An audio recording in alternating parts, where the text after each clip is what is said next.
Il est temps de parler chiffres clés. Et ces chiffres clés, nous en parlons avec Judith Ounamaka. Bienvenue. Merci, Guy. Alors, vous nous ramenez les précisions économiques et également des détails sur la conjoncture économique en RDC.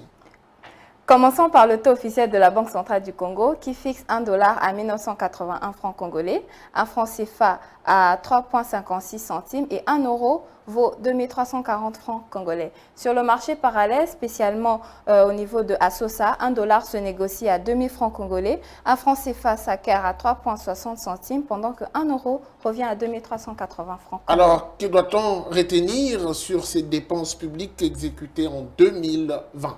Sur un montant prévisionnel de 7 930 milliards de francs congolais arrêtés dans le PTR du secteur public, les dépenses effectuées se sont établies à 8 011 milliards de francs congolais, soit un taux d'exécution de 101%. Cela veut dire simplement qu'il s'est dégagé un dépassement de 1% au niveau des dépenses par rapport aux prévisions. Alors, on va parler également de la structuration de ces dépenses. Qu'est-ce que l'on doit retenir? Au regard de la structuration des dépenses réalisées, il y a à retenir ce qui suit. Les salaires ont représenté 4 758 milliards de francs congolais avec un taux d'exécution de 100%.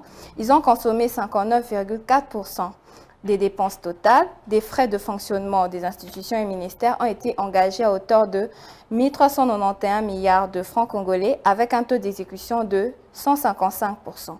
Les dépenses en capital se sont chiffrées à 2500 à 251 milliards de francs congolais et elles ont été exécutées à 74,1%. Enfin, les autres dépenses de l'État se sont tapées 1 611 milliards de francs congolais.